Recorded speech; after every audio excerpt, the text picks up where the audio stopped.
You are enjoying electrostatics.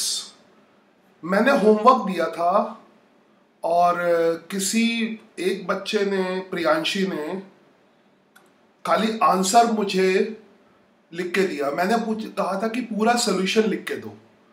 और जैसे बाकी क्लास में हम लोग कर रहे हैं, मैं कर रहा हूँ कि जो सोल्यूशन है वो थोड़ा सा बढ़िया स्टाइल में स्केच पेन वगैरह यूज करके, जैसे पेज में लिखते हैं ना, जैसे कई टीचर क्लास लेते हैं तो पेज पे क्लास लेते हैं तो उसमें coloured marker, I think your bio ma'am take class like this, page पे कलर मार्कर वगैरह वगैरह लगा के। तो वैसे ही तुम लोग जो होमवर्क है, तुम लोग कलर्ड वगैरह पेन यूज करके होमवर्क अपना उस तरह से सबमिट करो and I will show it live. तो उससे थोड़ा सा मेरा काम कम हो जाएगा। जो इजी क्वेश्चन है जिसने बढ़िया किया होगा, I will show that live. तो take interest in it, homework को प्रॉपरली, नहीं तो क्या होगा, मुझे एक एक क्वेश्चन डिस्कस करना पड़ेगा and it will take time अगले टॉपिक को शुरू करने में। तो कुछ बच्चे जो बहुत अच्छी तरह से होमवर्क करते हैं, please submit their homework properly और थोड़ा सा प्रेजेंटेशन सही करके, सो that I can show that homework in live class, है ना। सो अभी मैं रेगुलरली होमवर्क देना शुरू करूंगा। शुरू कर दिया है मैंने, करूंगा क्या, लास्ट मैंने होमवर्क दिया तुम लोगों को। सो और होमवर्क रीसेंट लेक्चर पे ही होगा। तो तुम होमवर्क, मैं फिर से एक्सप्लेन कर दूं मैं क्या कह रहा हूँ। तुम अगर होमवर्क करोगे तो टॉपिक मुझे जल्दी खत्म करने में आसानी होगी, तो जल्दी जल्दी टॉपिक खत्म होगा। तो उसमें तुम लाइव क्लास में एक तरह से हेल्प करोगे। Okay, I hope you understand. Specially जो प्रियांशी, मितेश, खुशी, ये सब लोग अच्छा और भी नया ट्राई कर सकते हो। Just give me a very good presentation so that I can present in the live class. Okay, so आज तो खैर सिंपल होमवर्क था और कल मैंने चार्ज का पूरा डिस्कस कर दिया था, तो मुझे वो 4 क्वेश्चन डिस्कस करने पड़ेंगे और मेरे पास सिर्फ एक ही बच्चे का होमवर्क आया है। हाँ, एक सेकंड, एक सेकंड। हाँ, ये सब लोग अच्छा और भी नया ट्राई कर सकते हो। Just give me a very good presentation. हाँ, तो उसमें एक ये साउंड चल रहा है, sorry, I am just checking that. तो हाँ, तो जस्ट प्रेजेंटेशन ताकि लाइव दिख जाए वो सामने। जैसे मैंने शुरू में एक क्वेश्चन किया था, मगर पहले मैं डिफिकल्ट क्वेश्चन के लिए करता था, अब मैं सारे क्वेश्चन के लिए। तो ऐसे ही रोज कुछ नए नए मेथड, और इवन टेस्ट का भी बड़ा अच्छा मेथड बनाया है, तो उसमें भी मार्क्स तुम लोगों ने ऐड करके वापस कर दिए। खैर वो तुम देख लो किसके कितने मार्क्स हैं। और एक चीज़ है कि जेई में तुम्हें पता ही है परसेंटाइल सिस्टम है, तो तुम्हें ये देखना होता है कि मैक्सिमम मार्क्स के रिस्पेक्ट में तुम्हारे कितने मार्क्स आए। तो अपना परसेंटाइल आई थिंक कैलकुलेट कर सकते हो। जैसे सपोज करो मितेश के 32 मार्क्स है let me live this thing. तो you can calculate your percentile. I think यही मुझे रफली मेथड पता है, यही मेथड होगा परसेंटाइल कैलकुलेट करने का।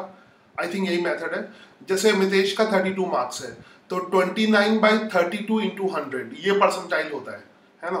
तो मतलब टोटल मार्क्स से मतलब नहीं, कितने मार्क्स का पेपर है, कितने मार्क्स का पेपर है और कितना किसने किया, उससे जेई में मतलब नहीं होता है, तुम्हें पता ही होगा ऑब्वियसली। तो उसमें इस बात से मतलब होता है कि उस पेपर में किस बच्चे ने हाईएस्ट मार्क्स मिले हैं, और फिर तुम्हारा उसके बेसिस पे परसेंटाइल निकाला जाता है। तो ये तो खैर इजी मेथड है, उसमें नंबर्स का भी कुछ फॉर्मूला होता है। फिलहाल तो ऐसे ही निकाल सकते हो कि तुम्हारा परसेंटाइल कितना है। हाईएस्ट मार्क्स 29, जैसे खुशी का निकालते हैं तो 29/32 इंटू 100, और प्रियांशी का 27/32 इंटू 100। आई थिंक इसको कैलकुलेट करके देख लेना कितना आया एंड पोस्ट करना कितना परसेंटाइल है। और वर्क का भी जैसे 22/22 आया है तो 32। तो आई होप कि ये टेस्ट बहुत बढ़िया रहा, और है ना, आई होप नेक्स्ट संडे को we will sure do such test like that. तो उसमें ऑप्टिक्स भी होगा और इलेक्ट्रोस्टैटिक मैंने जितना पढ़ा दिया। चलो अब मैं बकवास बंद करता हूँ और गायब होता हूँ और क्लास शुरू करता हूँ। तो क्लास में सबसे पहले तो मैं होमवर्क डिस्कस करूंगा। अब ये टाइम तुम कम कर सकते थे मुझे पूरा सोल्यूशन देके, अब मुझे क्या पूरा सोल्यूशन डिस्कस करना पड़ेगा। तो सिर्फ आंसर नहीं भेजना, उसको सॉल्व करके पूरा भेजना है, सॉल्व करके, ताकि मैं सबको दिखा सकूं और तुम्हारा टाइम बचा सकूं। फिलहाल मैं तुम्हारा टाइम खराब करूंगा क्योंकि तुम किसी ने होमवर्क नहीं भेजा, तो मुझे सॉल्व करना पड़ेगा पूरा। तो मैं क्वेश्चन को डाउनलोड कर रहा हूँ और मैंने डाउनलोड कर लिया है क्वेश्चन को, और I just open this question, wait a second, and yes this is my question. ये तो पहले दिया था, नहीं ये तो हो चुका है, ये कल की बात कर रहा हूँ, एक मिनट, कल का कुछ और है, ये तो पहले वाला आई थिंक, हाँ ये तो पहले वाला है, एक सेकेंड, कल वाला ये होगा, वेट अ सेकेंड, मैं आगे चला गया और अभी नंबर इसी में रहेंगे। ये कल का होमवर्क था, तो प्लीज ज्यादा होमवर्क नहीं देता, प्लीज सॉल्व इट, और बहुत डिफिकल्ट भी नहीं है, टेक इट सीरियसली, ये तुम्हारे भले के लिए कह रहा हूँ, क्योंकि अभी इस तरह से ऑनलाइन तुम्हें बहुत देर तक पढ़ना होगा, ये पता नहीं कब तक पढ़ना होगा, तो इस मेथड में ही तुम्हें सब कुछ करना है ना, तो बाकी किसी चीज़ के भरोसे ना रहो, ठीक है। कहाँ से डाउनलोड होगा, तो this was the thing, so yes, तो फर्स्ट क्वेश्चन मैं सब एक साथ डाउनलोड कर लेता हूँ, सेकेंड क्वेश्चन, थर्ड क्वेश्चन, चार क्वेश्चन डिस्कस करता हूँ, चार बढ़िया क्वेश्चन दिए थे शायद, है ना, चार बढ़िया क्वेश्चन दिए थे, तो फिलहाल तो तुम कमेंट ही कर सकते हो, मगर सोल्यूशन भेजा होता तो ज़्यादा अच्छा रहता, क्योंकि इसमें 3 कर लिए, चौथा रह गया। वैसे कुछ तो थियोरिटिकली है, उसमें भी एक्सप्लेन करके लिख सकते हो इफ यू वांट, तो मैंने डाउनलोड कर लिया, अब now I will open this. पहले कौन सा क्वेश्चन है, ये तो नहीं करना, एक सेकंड, विल 2 मिनट लग गया मुझे, हाँ 3, हाँ फर्स्ट क्वेश्चन ये है, आई थिंक किसी भी ऑर्डर में डिस्कस कर देते हैं।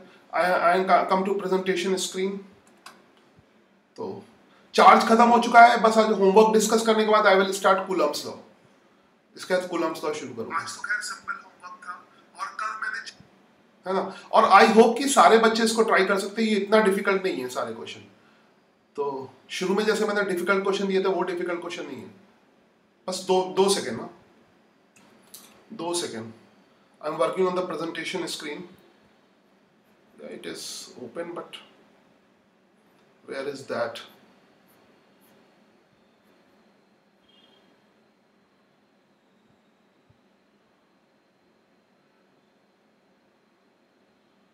wait a second, where is my presentation screen?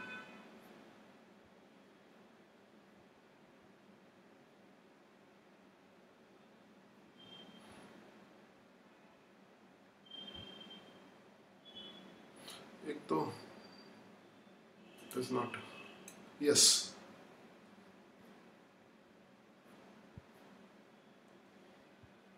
so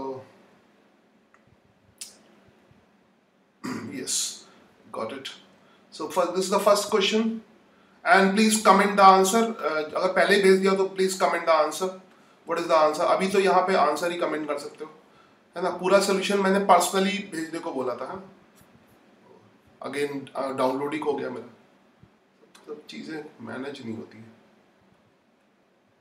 सब, यस, कम क्वेश्चन, यस, सीधे ले सकता हूँ ना, ओके, सो आई होप कि क्वेश्चन विजिबल होगा, ठीक है, एंड प्लीज इसको फर्स्ट क्वेश्चन ऐसे मान के इसका आंसर तो कम से कम सेंड करो, now you can attempt send the answer,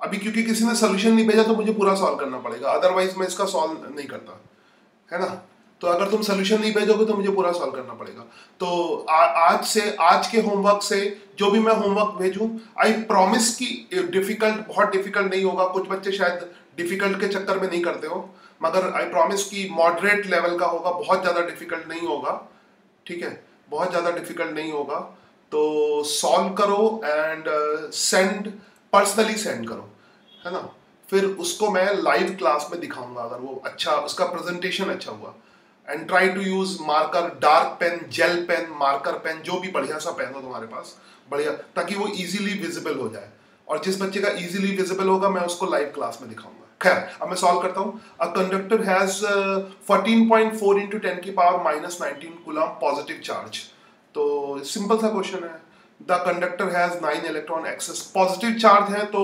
electron जो है वो निकल गए होंगे, देखो कितना आसान क्वेश्चन है, मुझे करना पड़ रहा है क्योंकि तुमने किसी ने किया नहीं, तो n number of electron E, obviously positive charge होगा. Please comment about the answer. Comment तो करो, आंसर क्या होगा कमेंट तो करो. This is the first question. Please comment the answer. Please comment the answer. जितना पार्टिसिपेट करोगे मजा आएगा. खाली बैठे ना रहो. Please comment the answer. और अभी सोल्यूशन भेजो तो अभी चलेगा नहीं, आराम से भेजना. अब तो मैं सॉल्व कर रहा हूँ, ठीक है. अब हाँ, C is the answer. C is the answer. या लेट्स सी. सब लोग कमेंट कर सकते हो आंसर. सब लोग कमेंट कर सकते हो. Q is equal to N ही लगाएंगे. चार्ज है, कंडक्टर है इतना पॉजिटिव चार्ज. पॉजिटिव चार्ज है मतलब इलेक्ट्रॉन बाहर निकले होंगे. तो दिस विल बी 14.4 इंटू 10 की पावर माइनस 19. अब इस साल तुम भूल जाओ कि तुम्हें ऑफलाइन में कुछ पढ़ना है, ऑनलाइन ही पढ़ना है, ठीक है. तो उस तरह से अपने आप को ट्रेन कर लो. और बहुत अच्छी चीज है वैसे ये, क्योंकि इतनी पढ़ाई जो है ऑफलाइन में हो ही नहीं सकती, चाहे तुम कहीं भी पढ़ाई करो, ठीक है. इतनी पढ़ाई भी जहाँ भी, चाहे ऑफलाइन कोई भी इंस्टीट्यूट हो, कोटा वोटा सबके इंस्टीट्यूट हो, सब में इतनी पढ़ाई में पता नहीं कितना टाइम लगता है. ऑप्टिक्स खत्म होने में पता नहीं 2-3 महीने लगा देते हैं वो लोग, क्योंकि 1-1 घंटे क्लास होती है. यहाँ तो हम क्लास भी एकदम परफेक्ट होती है. No, n into E. So n number of electrons and obviously has a positive charge. Positive charge तो n e की वैल्यू पुट कर दो. e की वैल्यू 1.6 इंटू 10 की पावर माइनस 19 है. तो ये बहुत इजी कैलकुलेशन आ जाएगी. यस, तो नंबर ऑफ इलेक्ट्रॉन, कितने नंबर ऑफ इलेक्ट्रॉन निकले? 14.4. इजी था वैसे, करके भेज सकते हैं. कुछ लोगों ने शायद बहुत इजी हो इसलिए ना किया हो, मगर कर दो, क्या फर्क पड़ता है. 1.6 का सी आंसर आ रहा है ना, ठीक है. सी आंसर आ रहा, परफेक्ट. आई थिंक बस इतना सा करना था, इतना सा मुझे करने की जरूरत नहीं थी. Okay, this was the first question. Let me download second question. Let me transfer second question. Download तो मैंने कर दिया. This was the first question. Next है, फर्स्ट क्वेश्चन पूरा हुआ. Next question, comment for second question. इसको second question मानो और कमेंट करो. अब तो जल्दी जल्दी कमेंट करो, क्योंकि क्वेश्चन तुम्हारे पास पहले से पहुंच गए हैं. प्लीज कमेंट फास्ट, है ना. अभी तो सब लोग कमेंट कर सकते हैं. व्रत, वनिता, केशवी, आरती, है ना. Okay, you can comment. अभी नए बच्चे कमेंट कर रहे हैं, पुराने बच्चे कमेंट नहीं कर रहे हैं. सोच रहे हैं इतने इजी क्वेश्चन में क्या कमेंट करें. मतलब you have to do easy and tough, सब करना होगा. अभी टफ भी आएंगे.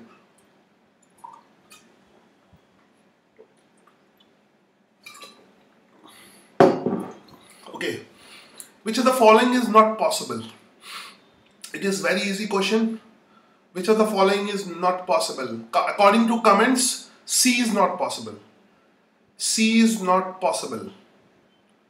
C is not possible. 1.6 into 10 की power minus 18 is 10 time. क्योंकि जो जिसको यूनिट ऑफ, अच्छा यहाँ पे कुछ नई चीज बता दूं. एक्चुअली में जो चार्ज होता है वो E हो सकता है, 2E हो सकता है ना, प्लस माइनस 2E हो सकता है, एंड प्लस माइनस 3E हो सकता है, एंड सो ऑन. इस तरह से, एंड सो ऑन. तो यहां पर ये जो वैल्यू होती है E, इसको हम कहते हैं unit of quantization. Unit of quantization, Q and TZ लिखता हूं. हाँ, ये बहुत बड़ा वर्ड है तो शॉर्ट में लिखता हूं. Unit of quantization.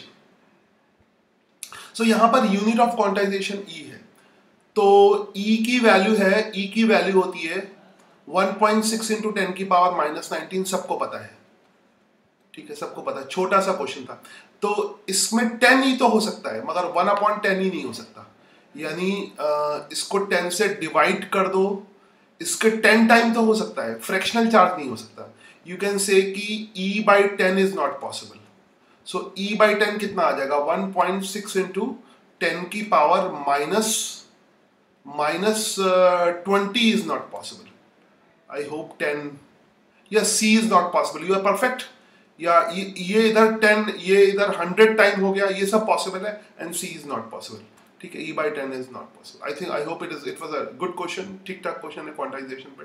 तो I hope understand question. Okay, तो आई होप कि कल से सारे बच्चे होमवर्क को बहुत सीरियसली लेंगे, और अब क्योंकि लंबे टाइम तक इवन स्कूल्स में तो इसको बहुत सीरियसली लेना, होमवर्क को, टेस्ट को बहुत सीरियसली लेना, ठीक है, टेस्ट को बहुत सीरियसली लेना। अब ये ऑफलाइन के इक्विवेलेंट है, क्योंकि तुम्हें अब इसके भरोसे तुम बिल्कुल मत रहो कि तुम्हें मौका मिलेगा ऑफलाइन में प्रिपेयर करने का, ठीक है। तो पता नहीं ये चीज कब तक जाए। वैसे तो अगस्त में स्कूल ओपन हो रहे हैं, जुलाई या अगस्त में, मगर पक्का नहीं है, कोई पक्की चीज नहीं है। तो उसको हैबिट डालो ढंग से। इसीलिए ज्यादा बच्चे टेस्ट में भी पार्टिसिपेट करें और इन सबको डेली होमवर्क को बहुत सीरियसली लें, ऑफलाइन क्लास की तरह लें। ये कहाँ ट्रांसफर करूँ मैं, wait a second, I think third question.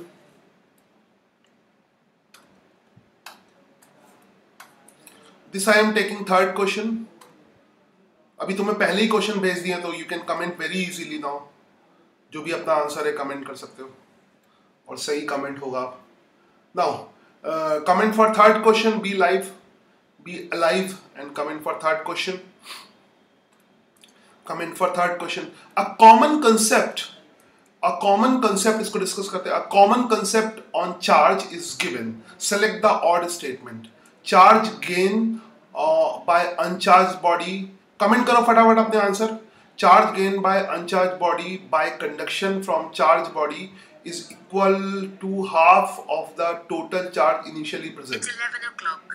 Charge gain by uncharged body by conduction from a charged body is equal to half of the total charge initially present. ये जरूरी नहीं है, ये जरूरी नहीं है, ठीक है। इवन अगर सेम शेप हो तब भी जरूरी नहीं है। तो ये तो शेप डिफरेंट है, यहाँ पे तो शेप के बारे में, हाँ ये पॉसिबल है, is equal to half of the total charge. So अगर मैं दो गोले बना लूं, वेट अ सेकेंड, इसमें रंग भर लूं, ठीक है। ये तो मैं सिमिलर टाइप का ले रहा हूं, मगर सिमिलर टाइप का ये बोला नहीं है।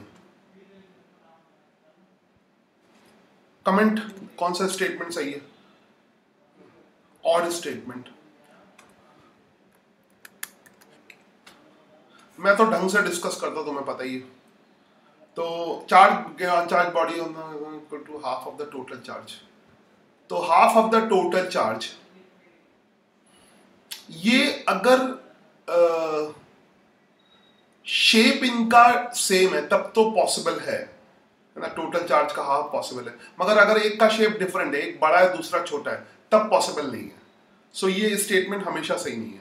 सो this statement is wrong. First statement is wrong. हम यहाँ पे सारे स्टेटमेंट डिस्कस करेंगे। वेट अ सेकेंड,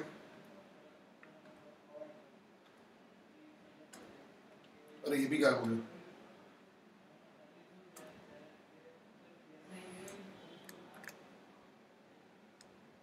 ओके, सो एक मिनट, बस 2 मिनट जल्दी कर रहा हूँ। तो first statement is wrong. Second है, magnitude of charge does not increase with velocity. Magnitude of charge does not increase with velocity, ये एक स्टेटमेंट है, बढ़िया स्टेटमेंट है। एक्चुअली में ये भी magnitude does not increase with velocity, ये स्टेटमेंट सही है ना, ये स्टेटमेंट सही है।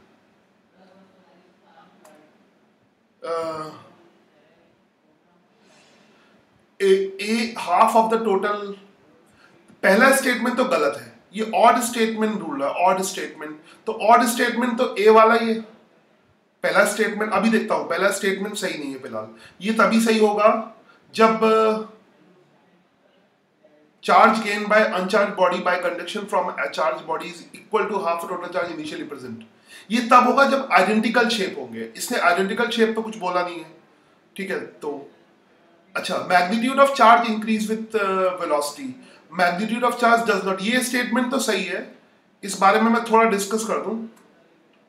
एक्चुअली में जो रिलेटिविस्टिक मैकेनिक्स कहती है, क्वांटम मैकेनिक्स के हिसाब से, क्वांटम मैकेनिक्स में नॉर्मल मैकेनिक्स की बात नहीं करना, नॉर्मली मास वेरिएबल नहीं होता, नॉर्मली मास वेरिएबल नहीं होता। मगर अगर क्वांटम मैकेनिक्स की बात करें, quantum mechanics, we are not talking about the linear simple mechanics, ठीक है। सो क्वांटम मैकेनिक्स में तो इसको जनरली मत लगाना। जनरली अगर कोई तुमसे पूछे कि मास वेरी करता है वेलोसिटी के साथ या नहीं वेरी करता है, तो हमेशा याद रखना मास भी वेलोसिटी के साथ वेरी नहीं करता है, ठीक है। याद रखना मास वेलोसिटी के साथ वेरी नहीं करता है। सिंपल, अगर हम सिंपल मैकेनिक्स की बात करें, सिंपल मैकेनिक्स की, तो मास वेलोसिटी के साथ वेरी नहीं करता है। मास वेलोसिटी कांस्टेंट रहते हैं, मतलब वेलोसिटी मास पे डिपेंडेंट नहीं होता है। ऐसा नहीं होगा कि 1 किलोग्राम का मास हो, उसकी वेलोसिटी 10 मीटर पर सेकंड हो, ठीक है, और वेलोसिटी हम फास्ट कर दें, यानी अगर 10 मीटर पर सेकंड से 1000 मीटर पर सेकंड की वेलोसिटी कर दे या 100 मीटर पर सेकंड की वेलोसिटी कर दे, तो मास की वैल्यू चेंज हो जाए। तो मास वेलोसिटी पे डिपेंड नहीं करता अगर हम सिंपल मैकेनिक्स की बात करें। अगर हम क्वांटम मैकेनिक्स की बात करें, तो क्वांटम मैकेनिक्स में भी मैथमेटिकली ये प्रूफ किया गया है कि मास वेरी विथ वेलोसिटी। एक इक्वेशन होती है क्वांटम मैकेनिक्स की, m is equal to m naught 1 minus v square by C square, v square by C square. m naught को हम कहते हैं रेस्ट मास या ऑब्जेक्ट का मास जब वो रेस्ट में है।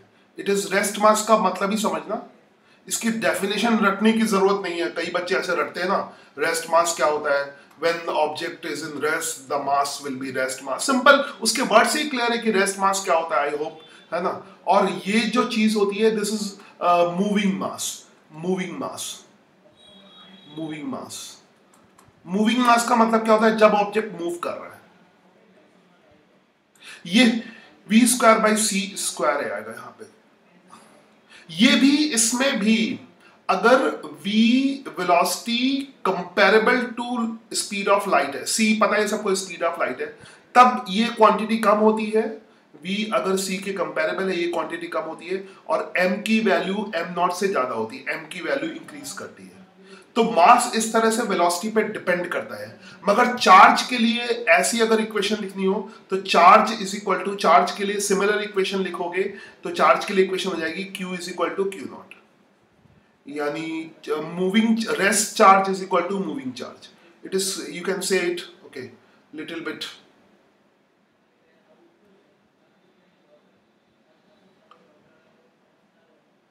एक मिनट, इसको थोड़ा छोटा कर देता हूं।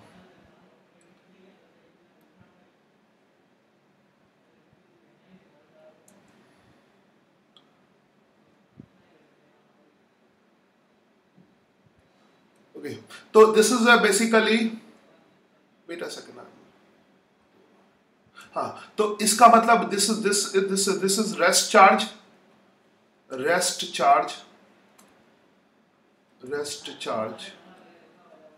मतलब charge in rest, and this is moving charge.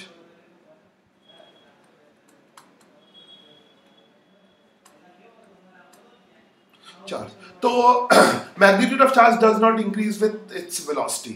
It is very true, change नहीं होता। तो स्टेटमेंट सही है। और स्टेटमेंट की बात करें, चार्ज कैन नॉट बी को exist without matter, although matter can exist without charge. ठीक है, ये स्टेटमेंट भी गलत है। इसमें कोई भी जो मैटर है वो विदाउट चार्ज एग्जिस्ट नहीं कर सकता। इलेक्ट्रॉन का मास होगा, इलेक्ट्रॉन पर मास है, और कोई भी सब्सटेंस इलेक्ट्रॉन और प्रोटॉन से मिलके बना होता है। तो ऐसा कभी नहीं, कोई भी, जैसे हाइड्रोजन एटम की भी बात करें तो उसमें भी प्रोटॉन और इलेक्ट्रॉन होते हैं। कोई भी सब्सटेंस ऐसा नहीं है जिसमें खाली न्यूट्रॉन्स हो, खाली न्यूट्रॉन्स पॉसिबल नहीं है। हाँ, ये हो सकता है कि कोई सब्सटेंस हो और उस पर नेट चार्ज 0 हो, ठीक है, ये पॉसिबल है कि कोई सब्सटेंस है या जितने भी सब्सटेंस है उस पर नेट चार्ज 0 है। मगर कोई भी ऐसा सब्सटेंस नहीं है जो बिना प्रोटॉन और बिना इलेक्ट्रॉन से मिलके बना हो, है ना। न्यूट्रॉन से कोई चीज खाली न्यूट्रॉन से नहीं बन सकती। तो कोई भी मास ऐसा नहीं है, कोई भी मैटर ऐसा नहीं है जिसमें चार्ज ना हो। हाँ, नेट चार्ज 0 हो सकता है। नॉर्मली हर एक मैटर में नेट चार्ज 0 होता है। जब हम बाय फ्रिक्शन, बाय कंडक्शन या बाय इंडक्शन जब उसको चार्ज करते हैं, इलेक्ट्रॉन को बाहर निकालते हैं या इलेक्ट्रॉन को देते हैं, तब चार्ज आता है। अदरवाइज नेट चार्ज हमेशा 0 होता है। तो नेट चार्ज तो 0 होता है। नेट चार्ज 0 होने का मतलब ये नहीं कि चार्ज नहीं है। चार्ज है, पॉजिटिव और नेगेटिव बराबर है, तो हम ये नहीं कहेंगे चार्ज नहीं है, हम ये कहेंगे नेट चार्ज 0 है।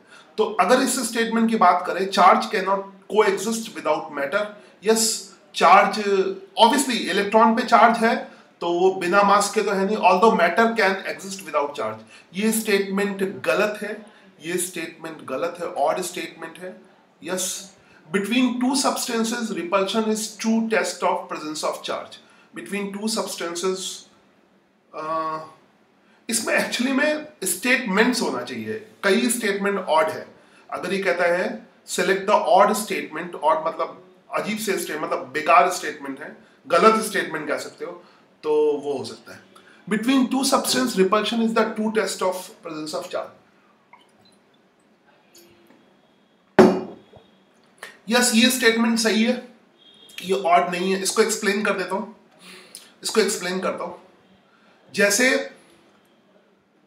किसी बॉडी में चार्ज है, ठीक है, इस बॉडी में प्लस चार्ज है या कोई बॉडी में चार्ज है, तो रिपल्शन इसका सही टेस्ट है, क्योंकि अट्रैक्शन तो अनचार्ज बॉडी के बीच, अनचार्ज जैसे सपोज करो ये कोई भी सब्सटेंस है और ये हम पॉजिटिव चार्ज लेके आए हैं, इस बॉडी पे अगर कोई भी चार्ज नहीं है, नेगेटिव पॉजिटिव नहीं है, तब भी ये अट्रैक्ट तो होगा ही। क्या होगा, इंडक्शन की वजह से नेगेटिव चार्ज पास आ जाएंगे, और पॉजिटिव है ना, नेगेटिव पास आ जाएंगे, पॉजिटिव दूर चले जाएंगे, ठीक है। और पॉजिटिव नेगेटिव चार्ज ज्यादा पास है तो नेगेटिव चार्ज पे जो फोर्स लगेगा वो ज्यादा लगेगा। Let me show it by different colour. Negative charge ये ऐसे, नेगेटिव चार्ज, तो नेगेटिव चार्ज पे ज्यादा फोर्स लगेगा क्योंकि पास में है, और पॉजिटिव चार्ज पे कम फोर्स लगेगा और रिपल्शन लगेगा। तो ये दिख रहा है ना, ये ज्यादा है ये कम है, तो ये अट्रैक्ट हो जाएगा, ठीक है, ये चीज अट्रैक्ट हो जाएगी। जबकि इस पे नेट चार्ज कितना है, चार्ज कितना है, नेट चार्ज कितना है, 0। नेट चार्ज कितना है, 0, कोई चार्ज ही नहीं है। आई होप सबको समझ में आओ, नेट चार्ज 0, तब भी ये चीज अट्रैक्ट हो रही है। तो अट्रैक्शन इस बॉडी के चार्ज होने का, ये जो बॉडी है इस बॉडी के चार्ज होने का ट्रू टेस्ट नहीं है। हाँ, रिपल्शन में ऐसा नहीं हो सकता, ये चीज कभी रिपल नहीं हो सकती, अट्रैक्ट ही होगी। अगर यहाँ पे सपोज करो नेगेटिव चार्ज आते हो तब भी पॉजिटिव अट्रैक्शन होगा। तो अट्रैक्शन तो इंडक्शन की वजह से भी हो सकता है, मगर repulsion is the true test. Repulsion तभी होगा जब इस बॉडी पे पॉजिटिव चार्ज होगा, अदरवाइज रिपल्शन नहीं होगा। तो you can say repulsion is the true test of electrification, presence of charge. तो बड़ा प्यारा सा क्वेश्चन था। मेरे अकॉर्डिंग सी स्टेटमेंट और मुझे लगता है कि ए स्टेटमेंट भी सही नहीं है, क्योंकि अगर conduction from charge body is equal to half of the total charge, charge gain by uncharge bodies, हाँ ये जरूरी नहीं है, ठीक है, ये तब जरूरी है जब आइडेंटिकल है, मगर आइडेंटिकल इसने बोला नहीं है। तो अगर ये आइडेंटिकल नहीं है तो मेरे हिसाब से 2 ऑड स्टेटमेंट है, ए और सी। हालांकि फिर ये क्वेश्चन गलत हो जाता है क्योंकि यहाँ पर स्टेटमेंट्स नहीं लिखा हो, तो मैं इस क्वेश्चन को थोड़ा सही कर देता हूँ, स्टेटमेंट्स कर देता हूँ, ऑड स्टेटमेंट्स। तो मेरे हिसाब से ए और सी है, ठीक है, ए और सी है। थर्ड का डी कैसे है, ऑड पूछा है व्रत भाई, ऑड पूछा है। ऑड मतलब कौन सा स्टेटमेंट सही नहीं है, ऑड मतलब गलत। एक तो इंग्लिश में सही कर दूं, select the wrong statement, I think wrong statement, odd से बड़ा कंफ्यूजन होता है ना, रॉन्ग स्टेटमेंट, ऑड की जगह रॉन्ग स्टेटमेंट। तो यहां पर पहला स्टेटमेंट गलत है और दूसरा सी स्टेटमेंट गलत है। डी तो सही है, डी तो सही है, substance repulsion is the true test of presence. अपने गलत आंसर डिलीट मार लो, जिसको समझ आ गया कि मेरा आंसर गलत है प्लीज डिलीट योर कमेंट, ये नई चीज चल रही है। जिसको समझ आ गया कि उसका आंसर गलत है तो प्लीज डिलीट योर कमेंट, गलत वाला कमेंट डिलीट कर लो, या डाउट हो तो you can ask. I hope कि मैंने बहुत ज्यादा एक्सप्लेन कर दिया, सारे बच्चों को समझ में आ गया होगा। कोई बात नहीं, इसमें सॉरी की बात नहीं, मतलब स्टेटमेंट डिलीट कर लो बस, वो 3D डिलीट कर लो, वो लगता है यू कैन, मतलब उससे पता लगता है कि तुम्हें समझ आ गया, आप समझ आ गया कि इसमें, हाँ समझ आ गया, कोई डाउट नहीं है, क्लियर हो गया अपना। तो उससे बस मेरे को इन्फॉर्मेशन मिलती है कि तुम्हें समझ आ गया बस, क्योंकि इन्फॉर्मेशन लेने का यही एक तरीका है फिलहाल स्टेटमेंट पे, क्योंकि मैं कमेंट बॉक्स पे कंटिन्यूअसली देखता रहता हूँ, लगातार कमेंट बॉक्स पे। तो जस्ट लाइक अ क्लासरूम, मैंने बता ही चुका हूँ कई बार कि comment box is just like a classroom for me. तो okay, I think last question discuss करते हैं. Last question, common concept all statement charge. ये तो लास्ट मैंने डाउनलोड नहीं किया क्या, विदाउट मैटर. ये तो हो गया. एक मिनट, जो हो गया मैं डिलीट मार देता हूँ. दो और एक क्वेश्चन 2 बार सेंड किया क्या मैंने, विच इज नॉट पॉसिबल. ये भी हो गया. Wait a second, I think एक क्वेश्चन मैंने डाउनलोड नहीं किया, मुझे फिर से व्हाट्सएप पे जाना पड़ेगा. वेट, ये वाला. हाँ, ये कंडक्टर हैज 9. ये तो आसान सवाल है, फिर भी डिस्कस करता हूँ. ऐसे सवाल तो करके भेज दिया करो, ये तो आसान है. लास्ट सवाल है जो हम डिस्कस कर रहे हैं. और यस, ये भी हो गया. तो last question we are discussing.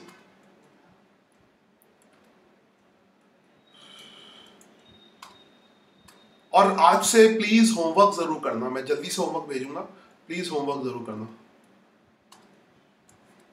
और कभी कभी शायद, मतलब अब तो चार्ज का क्या भेजूंगा, मगर फिर भी एक आध क्वेश्चन तो भेज ही दूंगा. अच्छा सर, तो I think this is question number 4.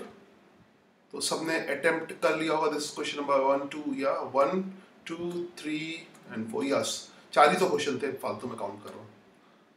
4 question थे, चौथा क्वेश्चन.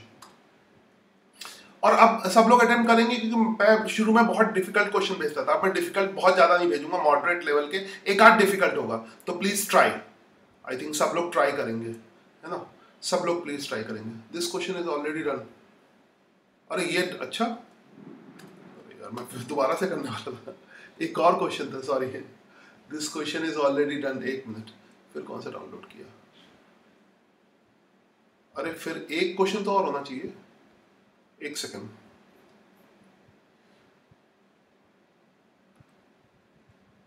विच ऑफ द, ये हो गया है. हाँ, ये तो सब हो गए. फिर कौन सा. हाँ, ये वाला बचा है ना. Number of electron present in the body. हाँ, a body has negative charge इतना, body has proton, then number of. हाँ, ये वाला बचा हुआ है. ओके, ये वाला बचा हुआ. यस, मिल गया. ये वाला बचा हुआ. Okay, I got it. I got it. हाँ. Yes, I got it. I got it. Yes. 2 minute में ला रहा हूँ कंप्यूटर स्क्रीन पे. Yes, a body has negative charge. Easy है. कूलम्स लॉ भी बहुत इजी है, बट वेक्टर का उसमें बड़ा रोल है. तो कूलम्स लॉ इस बात पे डिपेंड. यहाँ पर अब अगला टॉपिक इस बात पे तुम्हें इजी या टफ लगेगा कि तुमने 11th में वेक्टर कितना अच्छी तरह से पढ़ा है. तो अगर मैथ्स में वेक्टर पढ़ना है, there must be 2 more question.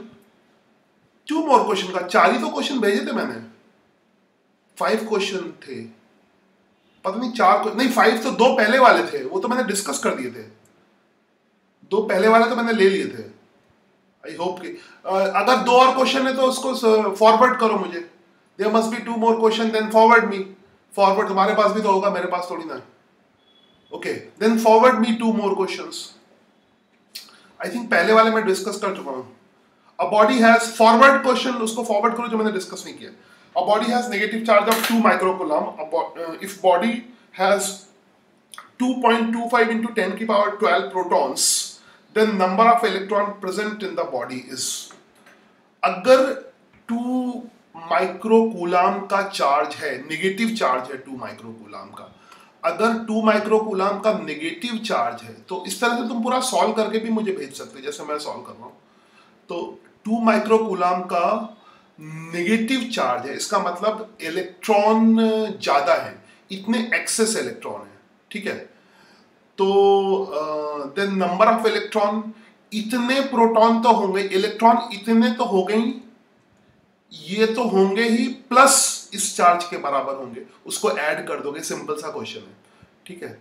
तो हम एक सेकेंड, हम निकाल ले पहले कितने इलेक्ट्रॉन ज्यादा हैं. तो उसके लिए फॉर्मूला लगा दे Q into NE. n number of electrons. कुछ लोग इसको स्मॉल n लिखते हैं, कुछ भी लिखोगे फर्क नहीं पड़ता.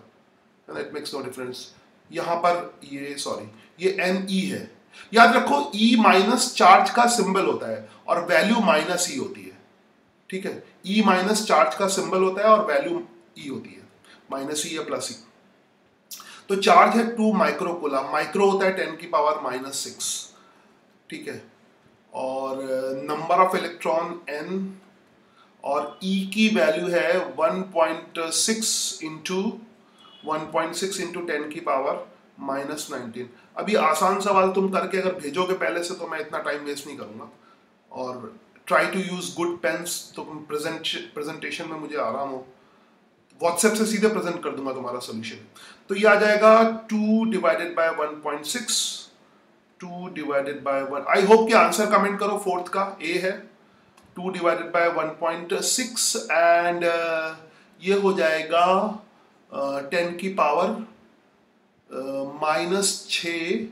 2 डिवाइडेड बाय 1.6 नीचे आएगा, -6 और +19, -6 और 19 होता है 13, है ना। -6 10 की पावर -19 नीचे आएगा, ऊपर हो जाएगा तो ऊपर +19 आएगा, 9 में से 6 गया 3, 10 की पावर 13। तो 10 की पावर अगर 12 करना है तो 20 डिवाइडेड बाय 1.6 कर लें, ठीक है। ये आएगा 20 डिवाइडेड बाय 1.6 जो ये, और 10 की पावर 12, ठीक है, 10 की पावर 12। तो 20 को 1.5 से अगर भाग कर दो तो आंसर सी आ रहा है। सी तो ना लग रहा है, सी कैसे आ जाएगा? 20 डिवाइडेड बाय 1.6 ना, then number of electron present in the body, total electron कितने प्रेजेंट होंगे? सी होंगे। 2.25 पहले से हैं, 2.25 पहले से है। ये कितने हुए? 20 डिवाइडेड बाय 16 कितना हो गया? मैंने कहीं कैलकुलेशन मिस्टेक की है, वेट, दीज टू। अच्छा ये और है, ये कब भेजे मैंने? बॉडी हैज, ये तो मैं डिस्कस ही कर रहा हूं, ये तो डिस्कस ही कर रहा हूं। ये तो आंसर सही नहीं लग रहा है। 2 माइक्रोकूलम है, 2 इंटू 10 की पावर -6 n 1.6, ई की वैल्यू 1.6, 10 की पावर 19। कैलकुलेशन तो बिल्कुल ना गलत लग रही मुझे। 2 डिवाइडेड बाय 1.6 और 10 की पावर 19 ऊपर गया, 10 की पावर 13 हो गया, ठीक। तो आंसर नहीं मैच करेगा इसमें। Then number of electron present in the body is, तो इन दोनों को ऐड करना पड़ेगा। 2.25 इंटू 10 की पावर 12 हैज नेगेटिव चार्ज। तो नेगेटिव चार्ज अगर 2 माइक्रोकूलम का है तो इतने इलेक्ट्रॉन तो बाहर से आए होंगे ना, 2 माइक्रोकूलम के बराबर। तो ये 20 डिवाइडेड बाय 1.6 कितना आएगा? ये तो ज्यादा आएगा ना थोड़ा, है ना। एक मिनट, लेट मी चेक। ये इसको कर लूँ 200 डिवाइडेड बाय 16, ठीक है। 4 चौक 16, 4 पंचे 20, 25 25 12.5 आ रहा है। तो 12.5 और 2.5 नहीं, इसका आंसर नहीं आएगा, गड़बड़ है, ठीक है। इसमें कोई भी आंसर सही नहीं है, ऑप्शन रॉन्ग है। ऑप्शन रॉन्ग है, कोई भी ऑप्शन सही नहीं है। तो ये आएगा, इसका एग्जैक्ट आंसर आएगा, ऑप्शंस रॉन्ग है। तो कभी कभी ऐसा भी होगा, तो ऐसे अंधी मत लगा देना कि कोई आंसर सही होगा। 25/2 ये आएगा 12.5 इंटू 10 की पावर 12 और 2.25 इसमें ऐड कर दो, ठीक है। तो सही आंसर होगा 12.5 और 2.5, 12.5। खैर ऑप्शन मैच नहीं करा, हाँ इसको ऐड कर लेना। हाँ सही है, सही है आरती, सही है, हाँ वेरी गुड। ऐसे ही पहले सॉल्व करके भेजो ना मुझे, पहले सॉल्व करके भेजो। अभी क्या फायदा, अभी तो मैंने सॉल्व ही कर दिया, अब मुझे कोई फायदा थोड़ी ना हो तुम्हारे सॉल्व करने का, ठीक है। पहले सॉल्व करके बढ़िया बढ़िया भेजो तो सामने दिखाऊंगा, तो फिर मैं सॉल्यूशन से बच जाऊंगा। मैं तो कई बार ये क्वेश्चन सॉल्व कर चुका हूँ, ऐसे तुम्हें सॉल्व करना है तो प्लीज कल से शुरू करो। अच्छा तो ये हो गया, एक क्वेश्चन और है, ये व्रत ने मुझे भेजा है ये, हाँ ये तो पुराने टेस्ट भेज रहे, तो चेक कर लिया था मैंने। हाँ ये वाला क्वेश्चन ना, और तो कोई नहीं है, यही था, ये वाला डाउनलोड कर लेता हूँ। ये अच्छा क्वेश्चन है, ये अच्छा क्वेश्चन, थोड़ा लॉजिकल क्वेश्चन है, वैसे है तो पुराना क्वेश्चन, ये नया नहीं है, बट सही है थोड़ा क्वेश्चन। ठीक ठीक है, लॉजिकल है बस, ठीक है। अच्छा, उठा के लाता हूँ क्वेश्चन ये। अब मैं ये डिस्कस करने जा रहा हूँ। 5 balls नंबर्ड 1 to 5, 5 बॉल्ड है ना, 5 बॉल्स हैं, नंबर 1 to 5 है, 5 बॉल के नंबर 1 to 5 है, ठीक है। हाँ, फिफ्थ का बी नेगेटिव चार्ज। अच्छा, लेट्स सी, चार्जर लगा दो, चार्जर, पावर कम हो गई है, एक सेकंड रुक जाओ, yes charging, yes now 5 balls है मेरे पास, 5 बॉल्स हैं, तो सबसे पहले मैं बॉल्स बना लूं। I have 5 balls, wait a second, ऐसी बना दो, ज्यादा डिजाइन नहीं बनाऊंगा, मगर मुझे थोड़ा बहुत डिजाइन करने में बड़ा मजा आता है, सवाल करने से ज़्यादा डिजाइन करने में मजा आता है मुझे, that's why I do like this, और कभी कभी मुझसे होता भी नहीं है। ये सही है, ऐसी 5 बॉल है, इसमें रंग भर देता हूँ बॉल में, ठीक है। ये थोड़ी छोटी भी कर देता हूँ, एक मिनट। तो 5 बॉल्स 1 to 5, तो 5 बॉल, इसको कमांड सी कमांड बी, आइडेंटिकल 1 2 कमांड करना, एक कमांड सी कमांड बी, इसलिए कह रहा हूँ टाइम बचाना है तो तुम अपना करके भेजो, मेरा तो भरोसा नहीं, मैं फिर अच्छी तरह ही करूंगा सवाल को, मैं कभी भी ऐसे फालतू टाइप नहीं करता। अब ये 5 बॉल है, कैसे रखी है पता नहीं, इसको ऐसे अरेंज कर दो। 5 balls number 1 to, check pairwise, pair 1 to 2, ये इस तरह से कैसे भी रख लो, ये किस ऑर्डर में कैसे रखी है वो नहीं पता है ना। आई होप इसको थोड़ा ऊपर खिसका लेता हूँ, आई होप कि सारी बॉल्स दिख रही हैं, ठीक है। चलो अब ये है, इसको नंबर कर दूं 1 to 5 नंबर कर दूं। हर किसी में कंसेप्ट देखा करो, हो सकता है सवाल ना आए, मगर इसका कंसेप्ट, इसी कंसेप्ट पे सवाल हर एग्जाम में आएगा, ये सवाल नहीं आएगा मगर इसी कंसेप्ट का सवाल आ सकता है। 1 2 3 4 5, ठीक है। 1 2 3 4, पेयर 1 2 2 4 4 1 शो इलेक्ट्रोस्टैटिक अट्रैक्शन। देखो 1 2 में अट्रैक्शन है, 1 2 में अट्रैक्शन है, ठीक है। 2 4 में अट्रैक्शन है, अट्रैक्शन ऐसे होगा, उस लाइन के अलॉन्ग होगा, एक्चुअली में अट्रैक्शन फोर्स दोनों को कनेक्ट करने वाली लाइन के अलॉन्ग लगता है, ये हम कूलम्स लॉ में पढ़ेंगे। जो इलेक्ट्रोस्टैटिक फोर्स लगेगा वो किधर लगेगा, दोनों को कनेक्ट करने वाली लाइन के अलॉन्ग, है ना। ऐसे एक लाइन बनाओगे इन दोनों के बीच, मेरा पेन देखो, आगे डिटेल में ये कंसेप्ट बहुत डिटेल में है, मगर अभी मेरा पेन देखो, ये पेन ऐसे चल रहा है, 1 और 2 के बीच में फोर्स ऐसे लगेगा, 2 और 4 के बीच में पेन देखो ऐसे लगेगा, ठीक है। 2 और 4 के बीच में ऐसे लगेगा, 4 और 1 के बीच में ऐसे लगेगा, उसके अलॉन्ग 4 और 1 के बीच में electrostatic, check pairwise 1 2 2 4 4 1 electrostatic attraction, ये अट्रैक्शन। उसके बाद 2 3 के बीच में कौन सा है, रिपल्शन है, 2 और 3 के बीच में रिपल्शन है, तो 2 और 3 के बीच में रिपल्शन है, 2 और 3 के बीच में रिपल्शन है, ठीक है।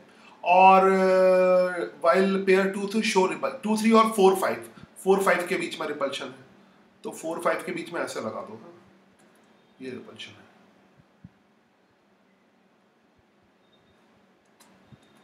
ये 1 और 4 के बीच वाला है, ध्यान से देखना, ये व्हाइट वाला 1 और 4 के बीच वाला है, तो उसको समझ मत लेना ये, ठीक है। अब देखो क्या होगा, अगर अट्रैक्शन होता है तो इस पे प्लस चार्ज होना चाहिए और इस पे माइनस होना चाहिए, व्हाइट वाला पहले डिसाइड कर ले, माइनस होना चाहिए अट्रैक्शन की वजह से, प्लस माइनस, ठीक है। इस पे फिर प्लस माइनस, ठीक है, अट्रैक्शन होगा प्लस माइनस बीच में, ठीक है। और क्या हो गया, तो ये प्लस प्लस गड़बड़ करेगा, फिर 1 और 4 में अगर इसको प्लस लेते हो तो ये माइनस लेना पड़ेगा, ये माइनस है, ये प्लस होना चाहिए, तो ये प्लस नहीं हो सकता, ठीक है, फिर यहाँ पे तो रिपल्शन 1 और 4 के बीच में रिपल्शन होना चाहिए, जो कि गलत है। इसका मतलब प्लस नहीं हो सकता, प्लस चार्ज इस पे, किस पे, चार्ज 1 पे प्लस नहीं हो सकता, बॉल मस्ट 1 पे प्लस नहीं हो सकता। फिर देखते हैं माइनस का, चेक करते हैं। अगर ये माइनस है, इसी के ऊपर ओवरराइट करूंगा, अगर कोई और कलर लेता हूं, अगर ये माइनस है, अगर ये माइनस है, ठीक है, तब इसको प्लस होना चाहिए अट्रैक्शन के लिए, इसको प्लस होना चाहिए और इसको माइनस होना चाहिए। उधर वाली बॉल तो लेनी ही पड़ रही है, छोड़ो, इसको माइनस होना चाहिए और इसको फिर इधर इसको, फिर ये माइनस नहीं हो सकता क्योंकि ये दोनों फिर अट्रैक्ट नहीं करेंगे। तो ना तो ये प्लस होगा ना माइनस होगा, तो सही इसका आंसर होगा सी, न्यूट्रल हो सकता है, क्योंकि अट्रैक्शन तो न्यूट्रल के बीच में भी हो सकता है, तो इसको न्यूट्रल होना चाहिए। तो न्यूट्रल होगा तो अट्रैक्ट भी हो सकता है और रिपल भी हो सकता है, तो इसका आंसर है सी, न्यूट्रल, क्योंकि इंडक्शन हो सकता है ना, तो सही आंसर इसका सी है। ये थोड़ा बढ़िया क्वेश्चन था, है ना। सभी ने डी, हाँ, आइदर पॉजिटिव और नेगेटिव का मतलब आइदर पॉजिटिव या नेगेटिव, देखो आइदर पॉजिटिव नेगेटिव, या तो पॉजिटिव होगा या नेगेटिव होगा, दोनों से काम नहीं चल रहा है, तो डी ऑप्शन गलत है। आइदर पॉजिटिव और नेगेटिव, तो वो तो ए और बी में से एक ऑप्शन हो गया। इसको न्यूट्रल मतलब अट्रैक्शन भी होना है और रिपल्शन भी होना है, तो वो सिर्फ न्यूट्रल में हो सकता है ना, न्यूट्रल में हो सकता है, न्यूट्रल में अट्रैक्ट भी हो सकता है और रिपेल भी हो सकता है, ठीक है। न्यूट्रल में चार्ज डिस्ट्रीब्यूशन, तो ना तो अगर प्लस होगा ना माइनस होगा तो न्यूट्रल होगा। आई होप कि सारे सवाल डिस्कस हो गए एंड तुम लोग होमवर्क को अब एंजॉय करोगे थोड़ा सा, तो क्योंकि मैं डिटेल में होमवर्क डिस्कस करने वाला हूँ, तो सारे तुम्हारे होमवर्क के क्वेश्चन डिस्कस हो गए and these all are good question. Charge पे इतने क्वेश्चन सफिशिएंट है। आई थिंक जितना कंसेप्ट मैंने कराया है उस पे सब पे हो गए हैं। इंडक्शन पे थोड़े बहुत एनसीईआरटी में क्वेश्चन होंगे, देख लेना, वो जैसे उसके क्वेश्चन तो मैंने दिखाई दिए थे, अर्थिंग वर्थिंग वाले क्वेश्चन एनसीईआरटी में होंगे। तो I hope it is complete and time is 11:30, तो एक आध टॉपिक मैं शुरू भी कर सकता हूँ। इलेक्ट्रोस्टैटिक में कल से, अब मैं कूलम्स लॉ फिर कल से ही शुरू करता हूँ, है ना, कूलम्स लॉ कल से ही स्टार्ट करता हूँ, ठीक है। और कोई और क्वेश्चन तो बचा नहीं है, और चार्ज में और कुछ तो बचा नहीं है, तो बचा टाइम में आज थोड़ा सा लेट, बचा टाइम में मैं तुम्हें होमवर्क देने में, अभी मैं होमवर्क दे रहा हूँ, है ना, होमवर्क दे रहा हूँ अभी। चार्ज का तो होमवर्क दे, कल तो कूलम्स लॉ पढ़ाऊंगा, ठीक है, कल कूलम्स लॉ पढ़ाऊंगा, तो कल फिलहाल तो मैं कोई होमवर्क नहीं दे रहा, सॉरी, हाँ कोई होमवर्क नहीं दे रहा अभी। तुम स्टार्टिंग से आज का जो होमवर्क है बता रहा हूँ, तुम थोड़ा स्टडी कर लो। वेक्टर 11 में पढ़ाओ, वेक्टर रिवाइज कर लेना please, revise vector, vector is very very important. अगर वेक्टर किसी को नहीं आता तो कमेंट करो, किसी को वेक्टर नहीं आता तो उसको कूलम्स लॉ नहीं आएगा, फिर मेरे को गाली मत देना, ठीक है। अगर तुम्हें वेक्टर नहीं आता तो कूलम्स लॉ नहीं आएगा, गारंटी है मेरी। तो फिर से सुन लो, किसी को अगर 11th का वेक्टर नहीं आता तो कूलम्स लॉ नहीं आएगा, तो वेक्टर ढंग से पढ़ लो। और मेरे ख्याल से इसमें सब लाइव ज्यादातर मैथ्स वाले हैं, तो मैथ्स वाले मैथ्स में वेक्टर पढ़ेंगे तो वाला चैप्टर पढ़ लो। तो आज का मेन काम है वेक्टर में वेक्टर रिवाइज करना। और वेक्टर में भी कौन सा टॉपिक जो है, वेक्टर में जो तुमने पढ़ा हो, ट्राइंगल लॉ, है ना, ट्राइंगल लॉ, पैरेललोग्राम लॉ, ये सब जो बेसिक है, पॉलीगन लॉ, रिजोल्यूशन, रिजोल्यूशन, इन सबको 11th क्लास की जो चैप्टर होगा, जहां भी तुमने पढ़ा होगा, ढंग से उसको एक बार फिर से रिवाइज कर लेना, ठीक है। तो अगेन द लास्ट स्टेटमेंट कल की क्लास के लिए, कल जिसको वेक्टर नहीं आता होगा उसको कुछ भी समझ नहीं आएगा, ठीक है। तो आज का स्पेशल होमवर्क ये है, रिवाइज वेक्टर, रिवाइज वेक्टर। मुझे टाइम मिलेगा तो I will give you few question of vector, vector के कुछ क्वेश्चन तुम्हें पोस्ट कर दूंगा जिससे वेक्टर रिवाइज हो जाए। तो ओके, टेक केयर।